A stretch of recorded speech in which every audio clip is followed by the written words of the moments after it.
ചിലരെ അപ്പോസ്തലന്മാരായും ചിലരെ പ്രവാചകന്മാരായും ചിലരെ സുവിശേഷകന്മാരായും ചിലരെ ഇടയന്മാരായും നിയമിച്ചിരിക്കുന്നു. അത് നാം എല്ലാവരും വിശ്വാസത്തിലും ദൈവത്തിനെ കുറിച്ചുള്ള പരിജ്ഞാനത്തിലുള്ള ഐക്യതയും തികഞ്ഞ ഈ 4 കൂട്ടം കാര്യങ്ങൾ നമ്മൾ പ്രാപിക്കണം. ദൈവം സഭയിൽ ശുശ്രൂഷകന്മാരെ ആക്കി വെച്ചത്, എൻ്റെ ഒരു സ്നേഹിതനുണ്ട് സജീവറി ഫാസ്റ്റ് ബാംഗ്ലൂർ. പത്രോസ് കൊർന്നല്യോസിൻ്റെ വീട്ടിൽ പോയി ചവിട്ടുനാടകം കളിക്കുകയല്ല ചെയ്തത്. എനിക്കത് വളരെ ഇഷ്ടപ്പെട്ടു ആ പ്രയോഗം. ഇത് പലരും ചെയ്തുകൊണ്ടിരിക്കുന്നതാ. പത്രോസ് അങ്ങോട്ട് പോയിട്ട് ദൈവം തന്നോട് കൽപ്പിച്ച ദൈവത്തിൻ്റെ ആലോചന ആ കൊർന്നല്യോസിനും കുടുംബത്തോടും അവിടെ കടന്നു വന്നവരോടും അങ്ങോട്ട് ആത്മാവിൽ അങ്ങോട്ട് പ്രസംഗിക്കുക ചെയ്തു. പ്രസംഗിച്ചപ്പോൾ എന്ത് പറ്റി? ആ കുടുംബം രക്ഷപ്പെട്ടു. അതിൽ കൊർന്നല്യോസ് പറയുന്നൊരു ഭാഗമുണ്ട്, അത് വളരെ ശ്രദ്ധേയമാണ്. നീ വന്നത് ഉപകാരം, ഞങ്ങളെല്ലാവരും ഇവിടെ ദൈവസന്നിധിയിൽ കൂടിയിരിക്കുന്നു. അടുത്ത ഭാഗം, ദൈവം നിന്നോട് കൽപ്പിച്ചതൊക്കെയും കേൾപ്പാൻ തക്കവണ്ണം ഞങ്ങളെല്ലാവരും ഇവിടെ കൂടിയിരിക്കുന്നു. അതെ, പ്രസംഗം എന്നുള്ളത് ദൈവം കൽപ്പിച്ചതാണ്. അപ്പോൾ ചോദിക്കും, ലേഖനഭാഗങ്ങൾ ദൈവം കൽപ്പിച്ചതാണോ? സംശയമുണ്ടോ? 1 കൊരിന്ത്യർ 4:17 അധ്യായം 1 കൊരിന്ത്യർ 14:37 വായിച്ചു.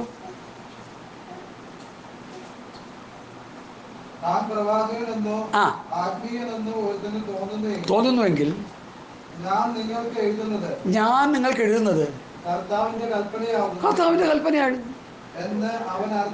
അറിഞ്ഞുകൊള്ളട്ടെ. അടുത്ത അതുകൊണ്ട് വായിച്ചോ. അറിയുന്നില്ലെങ്കിൽ അറിയാതെ കർത്താവ് നിന്നോട് കൽപ്പിച്ചതൊക്കെയും കേൾപ്പാൻ തക്കവണ്ണം ഞങ്ങളിതാ ദൈവമുൻപാകെ കൂടെ ഇരിക്കുന്നു. ഞാൻ ചോദിക്കട്ടെ, പത്രോസിന് എന്തറിയാൻ പ്രസംഗിക്കാൻ? ഒരു ലേഖനം പോലും 2 എഴുതി വെച്ചത് സ്വസ്ഥനെ കുറിച്ച് എഴുതിച്ചെന്നാണ് പത്രോസിൻ്റെ 1-ാം ലേഖനത്തിൻ്റെ അവസാന ഭാഗത്തിൽ എഴുതി വെച്ചേക്കുന്നത്. തനിക്ക് എഴുതാനല്ല, വേറെ സഹോദരനെ കൊണ്ട് എഴുതി വയ്പ്പിക്കാനില്ല.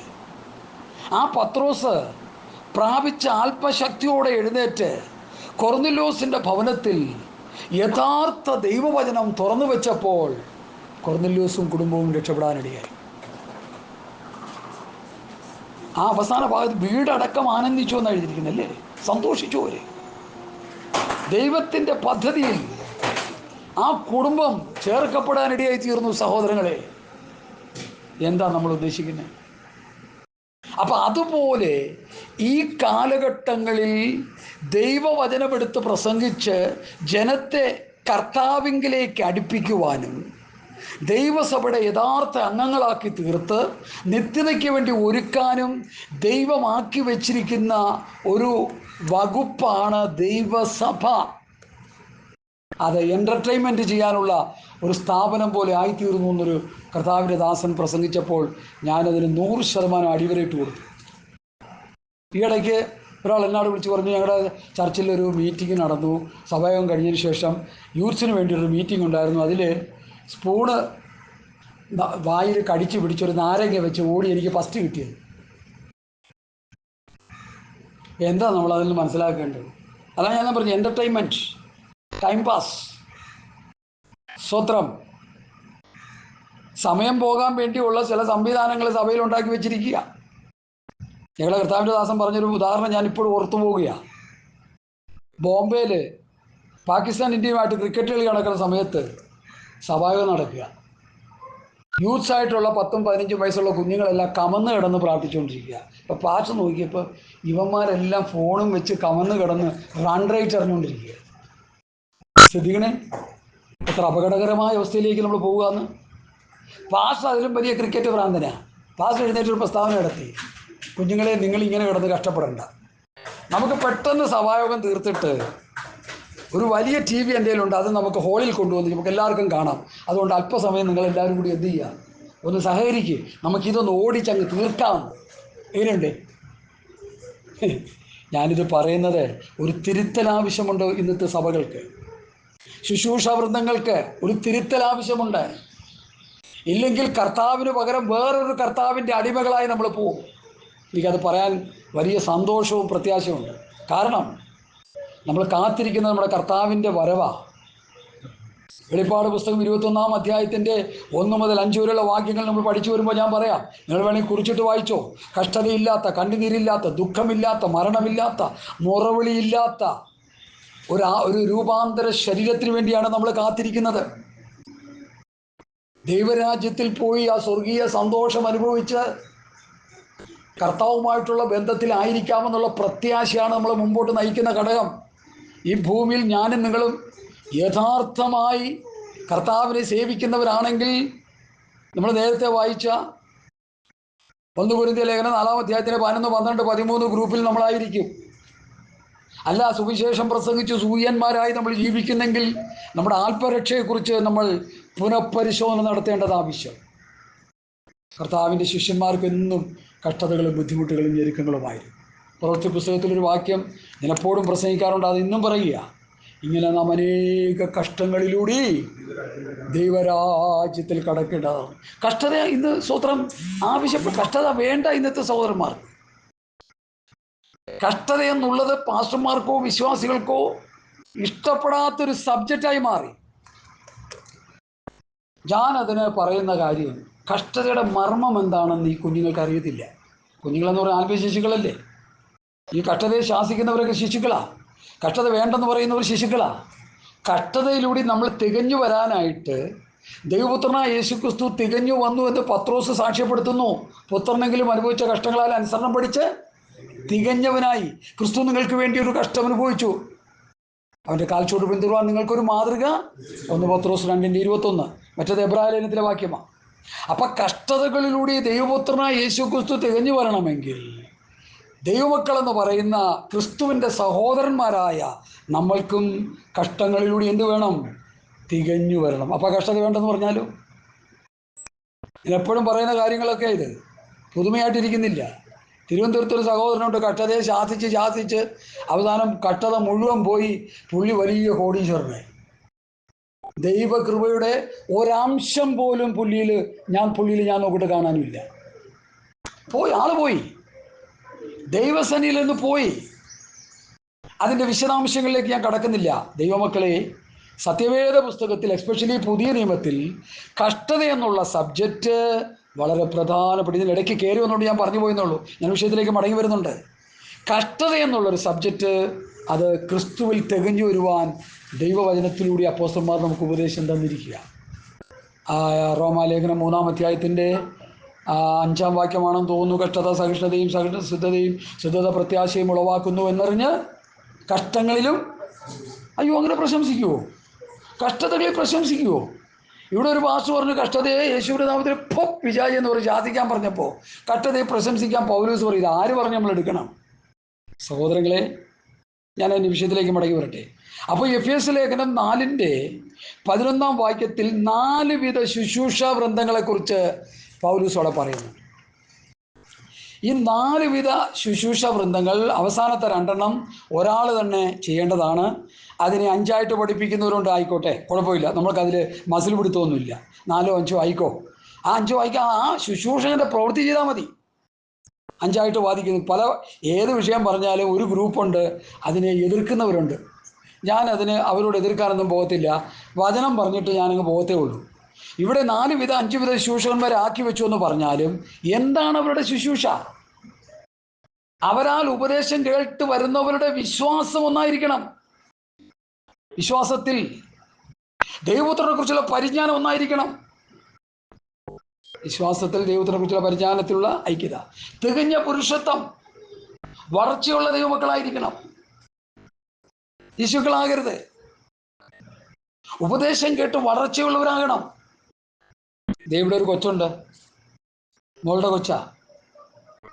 അവനെ പ്രസവിച്ച് കൈക്കൂട്ട് തരുമ്പോൾ എന്തോ ഒരു ഉറക്കമായി കൊച്ചി. ഒന്ന് കണ്ണു തുറന്നൊന്ന് കാണാനായിട്ട് നമ്മൾ ആഗ്രഹിക്കും. ഇതിങ്ങനെ ഉറങ്ങിക്കൊണ്ടിരിക്കും, എപ്പോൾ നോക്കിയാലും ഉറക്കം.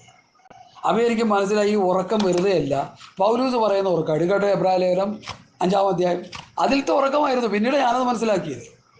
എബ്രായ ലേഖനം 5-ാം അധ്യായം എടുക്കാം. സ്തോത്രം, സ്തോത്രം, സ്തോത്രം.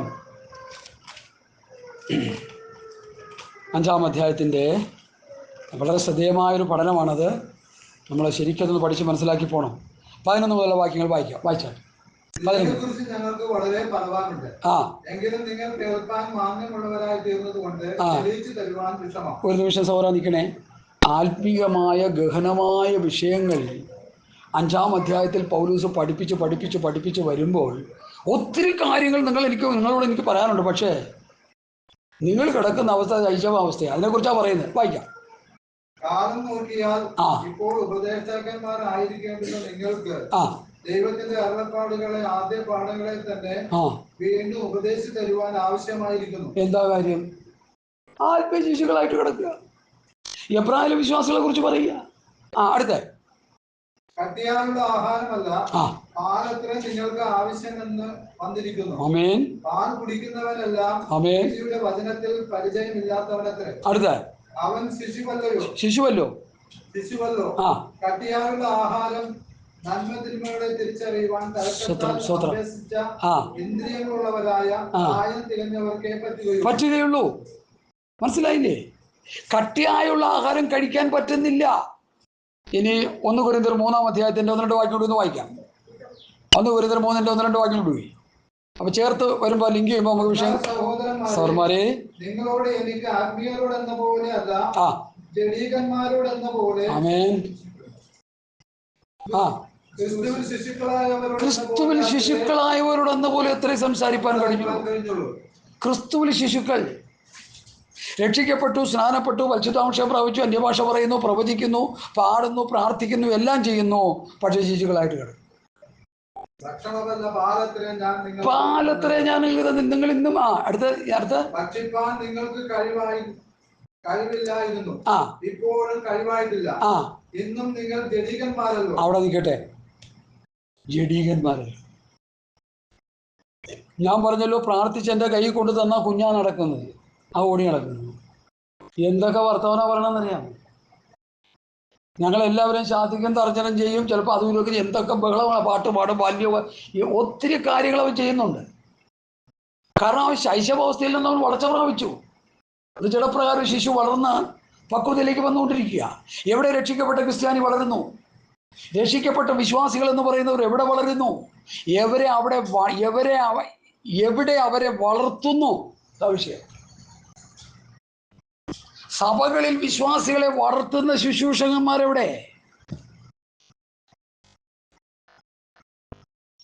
എന്നോട് പറയാറുണ്ട്, പണ്ടൊരു പാസ്റ്റർമാർ തമ്മിൽ സംസാരിച്ച കാര്യം.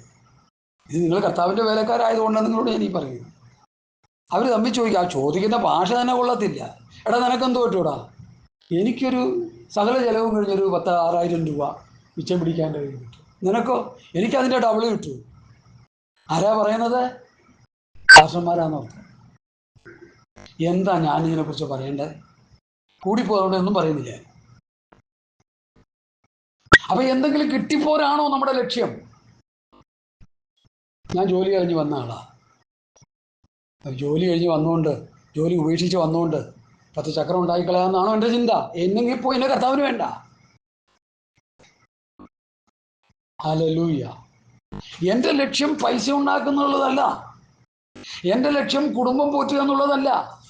എന്നെ ദൈവസഭയുടെ അമരത്ത് ദൈവം ഏൽപ്പിച്ച് നിർത്തിവെച്ചിരിക്കുന്നെങ്കിൽ, എന്നെ ആക്കി വെച്ചിരിക്കുന്നെങ്കിൽ, വിശ്വസ്തയോടെ കർത്താവിൻ്റെ കൂടെ നടന്ന ആദ്യത്തെ ശിഷ്യന്മാരായ പൗലോസ്, പത്രോസ്, യോഹന്നാൻ, യാക്കോബ്, യൂദ ആദ്യമായവർ ചെയ്തതുപോലെ സഭയെ ദൈവവചനം പ്രസംഗിച്ച്, 1 തീമോഥെയോസിന്റെ ഭാഷാപ്രകാരം പറഞ്ഞാൽ വചനത്താലുള്ള പോഷണം കൊടുത്ത് അവരെ വളർത്തിയെടുത്ത് ക്രിസ്തുവിൽ തികഞ്ഞവരാക്കി നിർത്തുക എന്നുള്ളതാണ് എൻ്റെ ഉത്തരവാദിത്വം.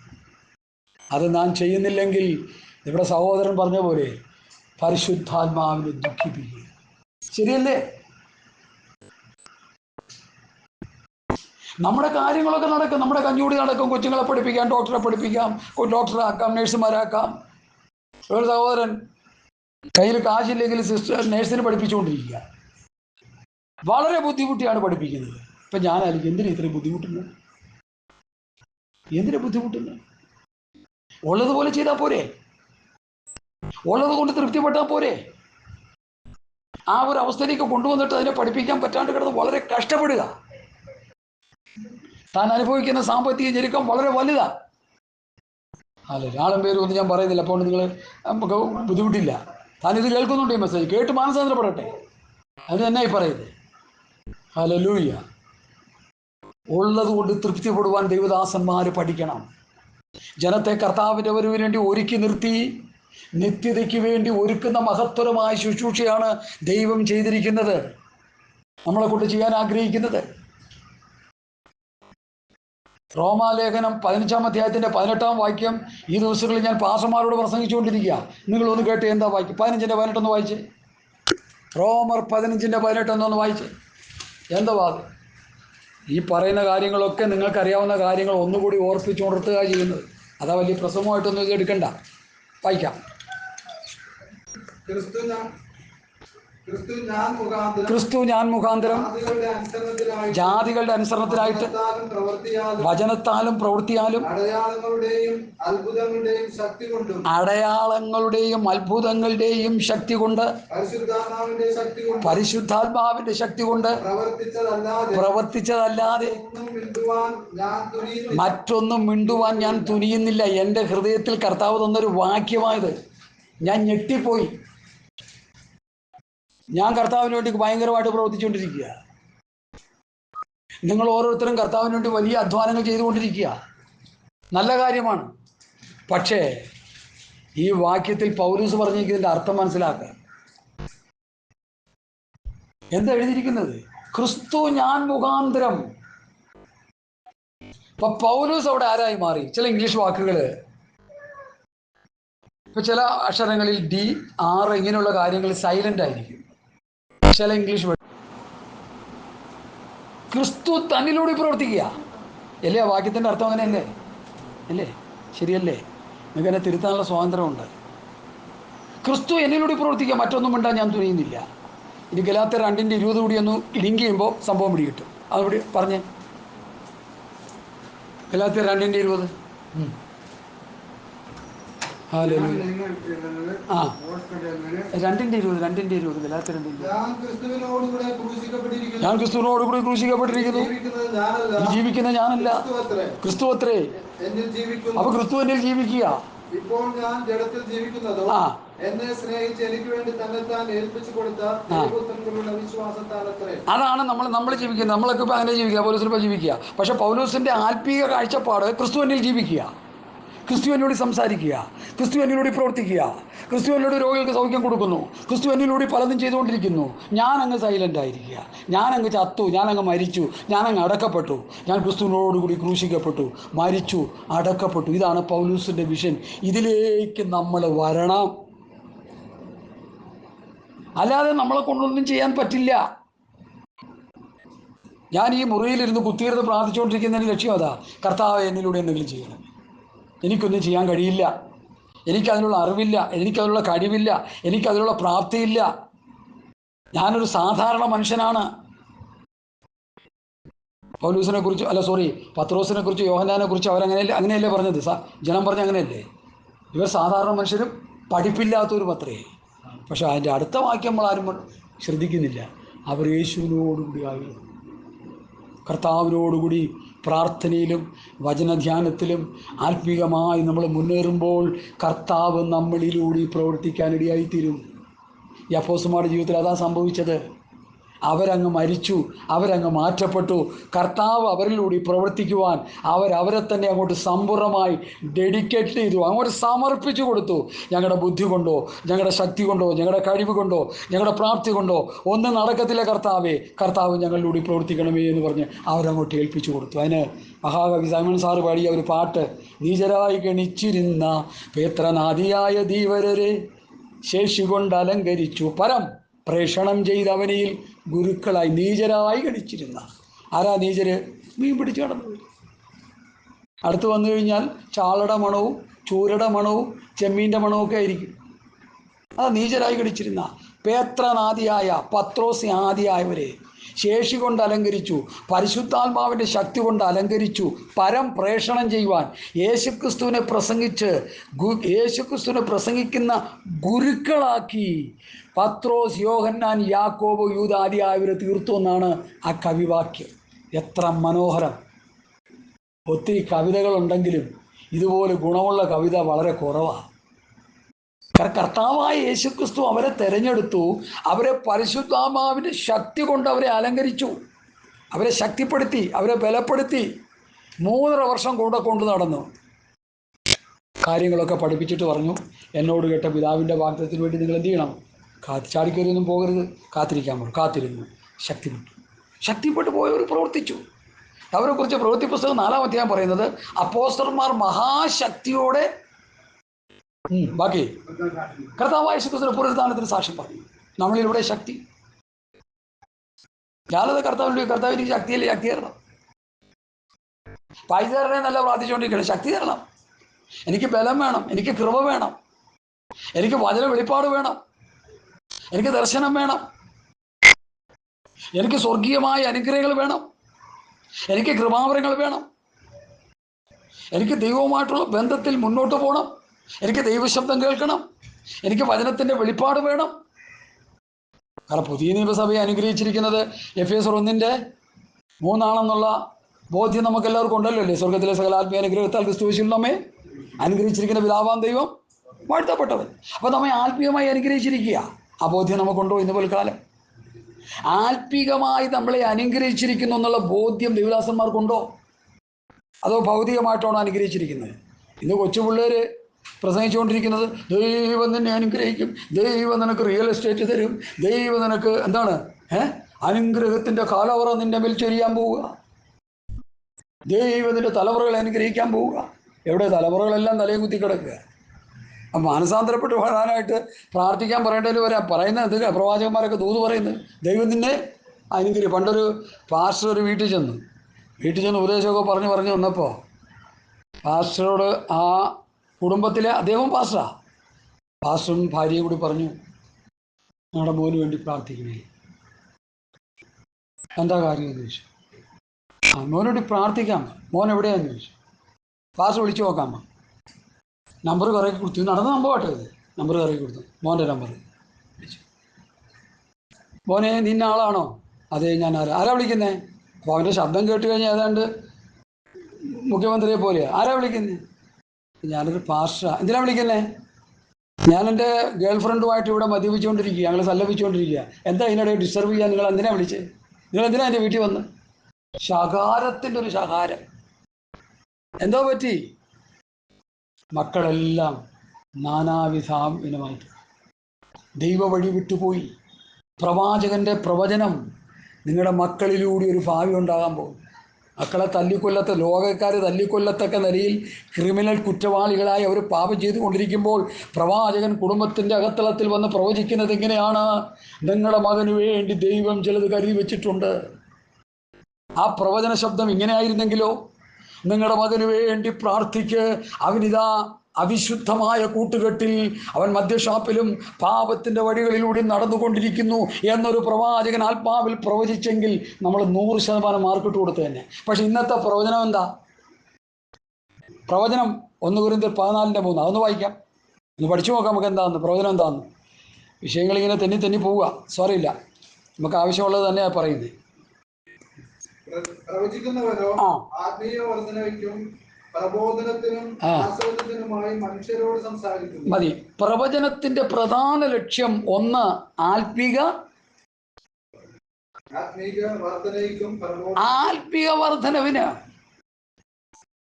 സഭയെക്കുറിച്ചുള്ള ലക്ഷ്യം ആത്മീക വർധനവ്. നമ്മൾ വായിച്ചല്ലോ, നമ്മളെ മുഖാന്തരം അവർക്ക് അതൊരു പ്രയാസം ഉണ്ടാകണ്ടല്ലോ എന്ന് കരുതി ഞാൻ അവിടെയൊക്കെ ശാന്തമാകാനാണ് ഇടയായത്. പ്രവചനം എന്തായിരിക്കണമെന്ന് ഇപ്പോൾ സഹോദരൻ വായിച്ചു. പ്രവചനത്തിന്റെ പ്രധാന ലക്ഷണം എന്താണ്? ആത്മീയ വർധനവ്, പ്രബോധനം, ആശ്വാസത്തിനായി. ഇപ്പൊ ആശ്വാസം മാത്രമേ ഉള്ളൂ പ്രവചനം. എന്താ ആശ്വാസം? ദുബൈയിലേക്ക് അയക്കും, കാശ് കിട്ടും, വീട് കിട്ടും, കാറ് കിട്ടും. ഇതൊന്നുമല്ല പ്രവചനം ദൈവമക്കളെ. ഈ നമ്മൾ വായിച്ച വിഷയത്തിൽ അപ്പോസ്തലന്മാർ കറിഞ്ഞ പ്രവാചകന്മാരാ അടുത്ത കാറ്റഗറിപ്പെട്ടവർ. അപ്പോസ്തലന്മാർ സഭ സ്ഥാപിക്കുന്നവരാണെന്ന് നമ്മൾ പഠിക്കുന്നുണ്ട്, ശരിയായിരിക്കാം. അടുത്ത 1-ാമത്തെ പ്രവാചകന്മാരുടെ കാര്യം നമ്മൾ പഠിച്ചുകൊണ്ടിരിക്കുന്നത്. പ്രവചനം അതല്ല. 15-ാം അധ്യായം പ്രവൃത്തി 15:32 വായിച്ചേ. ഹല്ലേലൂയ. എന്താണ് പ്രവചനം നോക്കാം. ഞാൻ എഫെസസിൽ വെച്ച് മൃഗയുദ്ധം ചെയ്തു. 15 പ്രവൃത്തി 15:32. പ്രവൃത്തി 15:32. യൂദയും ശീലാസും പ്രവാചകന്മാരാകയാൽ യൂദയും ശീലാസും പ്രവാചകന്മാരാകൊണ്ട് വചനങ്ങളാലും സഹോദരന്മാരെ പ്രബോധിപ്പിച്ച് ഉറപ്പിച്ചു. നമ്മളിപ്പോൾ പ്രവചനം ചെയ്തുകൊണ്ടിരിക്കുന്നു. ഇതിനെക്കുറിച്ച് ഞാൻ കൂലങ്കുഷമായി പഠിച്ചു വന്നപ്പോൾ എന്നെ കർത്താവിന്റെ ദാസൻ പഠിപ്പിച്ചൊരു വിഷയമാണ്. പഴയ നിയമത്ത് പ്രവചനം നമുക്ക് ആവശ്യമുണ്ടായിരുന്നു. എന്താ കാര്യം? സിസ്റ്റമാറ്റിക്കായിട്ടൊന്ന് പഠിക്കുക. ലിഖിതമായ പ്രമാണം അവരുടെ കയ്യിലില്ല. എന്തോ ലിഖിതമായൊരു പ്രമാണം അവരുടെ കയ്യിൽ ഇല്ല. പുരോഹിതൻ പ്രവചന ചുരുളുകളെ നോക്കി പഠിച്ചിട്ട് ഇങ്ങനെ ദൈവം പറഞ്ഞിരിക്കുന്നു, ഇങ്ങനെ ദൈവം പറഞ്ഞിരിക്കുന്നു. അങ്ങനെയാണല്ലേ, ശരി, സ്വതന്ത്രം ഏലിയ എന്ന് ഒരു അല്ലേലിയൊന്നും പറഞ്ഞില്ല, അന്നില്ല. എന്നാൽ പുതിയ നിയമത്തിൽ വരുമ്പോൾ പുതിയ നിയമത്തിൻ്റെയും പഴയ നിയമത്തിൻ്റെയും പ്രവചന പുസ്തകങ്ങളും ഉപദേശ നടപടികൾ പുസ്തകങ്ങളും A to Z വരെയുള്ള എല്ലാം നമ്മുടെ കയ്യിലിരിപ്പുണ്ട്. അതുകൊണ്ടാണ് പരിശുദ്ധാത്മാവ് അങ്ങനെ ഒരു വാക്യം എഴുതിയത്. യൂദയും ശീലാസും പ്രവാചകന്മാരാകയാൽ പല വചനങ്ങളെ കൊണ്ട് പ്രബോധിപ്പിച്ച് അവരെ ഉറപ്പിച്ചു, വിശ്വാസത്തിൽ അവരെ ഉറപ്പിച്ചു.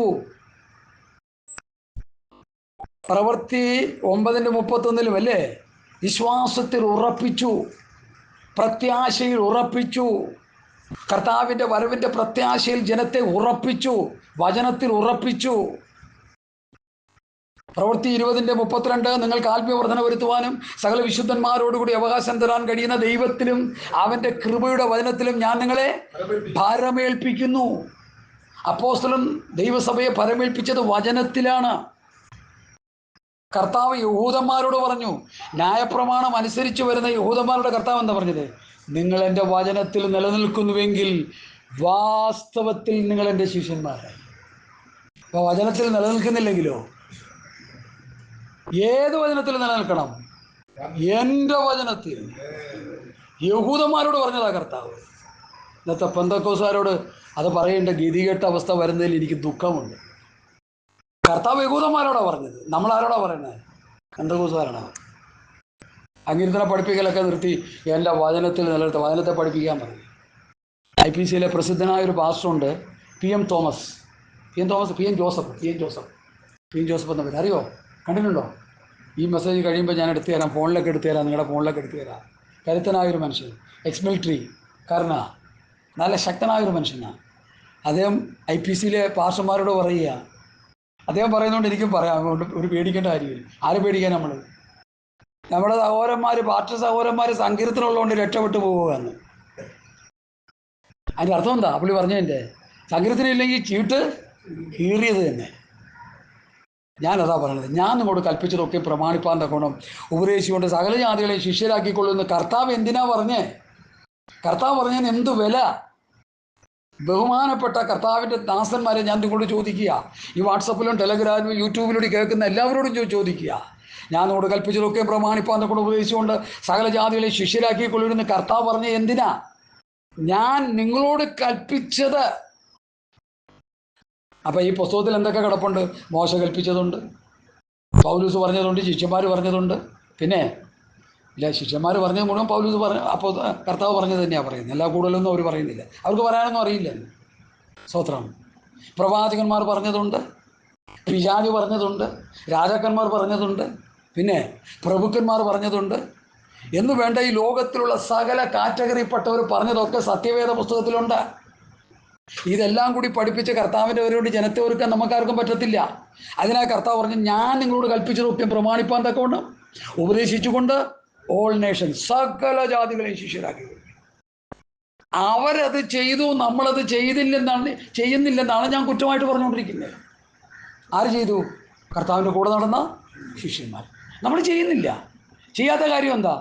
കഷ്ടപ്പെടാൻ തയ്യാറില്ല, പട്ടിണി കിടക്കാൻ തയ്യാറില്ല. Support ministry, no support no ministry അവസ്ഥയിലേക്ക് നമ്മൾ മാറിക്കഴിഞ്ഞു. സഹോദരങ്ങളെ, അപ്പോസ്തലന്മാരുടെ പ്രമാണത്തിലേക്കൊരു മടങ്ങി വരവ്, അപ്പോസ്തലന്മാരുടെ ഉപദേശത്തിലേക്കൊരു മടങ്ങി വരവ്, അതാണ് ഇന്ന് പൽക്കാലം കർത്താവ് നമ്മെക്കുറിച്ച് ആഗ്രഹിക്കുന്നത്. കർത്താവ് ഒന്ന് സഭയെടുക്കാൻ നേരമായി. ഇസ്രായേലുമായിട്ട് നടക്കുന്ന യുദ്ധങ്ങൾ നമ്മൾ കാണുന്നുണ്ടല്ലോ. ഈ യുദ്ധം എന്ന് അവസാനിക്കുമെന്നാണ് നിങ്ങൾ വിചാരിക്കുന്നത്? ഇസ്രയേൽ പർവ്വത നിരകളിൽ ഗോഗ് മാഗോഗിൻ്റെ നേതൃത്വത്തിൽ, അർത്ഥം റഷ്യയുടെ നേതൃത്വത്തിൽ ഒരു വലിയ ഗ്രൂപ്പ് ഇസ്രയേലിനെതിരെ ഘോരമായ യുദ്ധം ചെയ്യാനായിട്ട് വരും. എഹെസ്കേൽ പ്രവചനം 38-39 അധ്യായങ്ങൾ പഠിപ്പിക്കുന്നുണ്ട്. ആ യുദ്ധത്തിൽ ഇസ്രയേൽ എന്ത് ചെയ്യും? തോറ്റ് തുന്നം പാടും. ഇപ്പോഴും ഒരു തോക്കത്തില്ല. കാരണം വചനത്തിൻ്റെ വെളിപ്പാട് അങ്ങനെ കിടക്കുന്നത്. ഇപ്പോൾ ആരൊക്കെ വന്നാലും അവരെല്ലാം കശാപ്പ് ചെയ്യും. അതാണ് അവരുടെ രീതി. നിങ്ങൾ കാണുന്നുണ്ടെന്ന് മനസ്സിലാകുന്നുണ്ടെന്ന് ഞാൻ മനസ്സിലാക്കും. എന്നാൽ അന്നത്തെ യുദ്ധത്തിൽ അവർ 2% തോൽക്കും, 1% തീരും. അതായത് 3 ലക്ഷം പേരിൽ 2 ലക്ഷം പേരും ചത്തൊടുങ്ങും, 1 ലക്ഷമായിട്ട് ചുരുങ്ങും. അപ്പോൾ അവർ കുത്തിയങ്കിലേക്ക് നോക്കും, അവർ യഥാസ്ഥാനപ്പെടും. ഞങ്ങളുടെ പിതാക്കന്മാർ മശികയെ ക്രൂശിച്ചുവെന്ന് ഒരേ ശബ്ദത്തിൽ ഗോത്രങ്ങളായി വിലപിച്ചു കഴിയുമ്പോൾ പിന്നെ ഇസ്രയേൽ പർവ്വത നിരകളിൽ വന്ന ഒരെണ്ണം തിരികെ പോകത്തില്ല. അവർക്ക് വേണ്ടി ഒരു ശ്മശാന ഭൂമി ആ യെരുശലേമിൽ ഒരുക്കുമെന്നാണ് പ്രവാചകൻ എഴുതി വച്ചിരിക്കുന്നത്. അതുകൊണ്ട് എനിക്ക് പറയാനുള്ളത്, നമ്മൾക്ക് ഈ പ്രമാണത്തിലേക്ക് ജനത്തെ വിസ്തൃതം നടത്താം. ഇനി എഫേസ്യ ലേഖനം 4-ന്റെ 12-ാം വാക്യത്തോട് ഒന്നുകൂടി ഒന്ന് വായിച്ചാട്ടെ.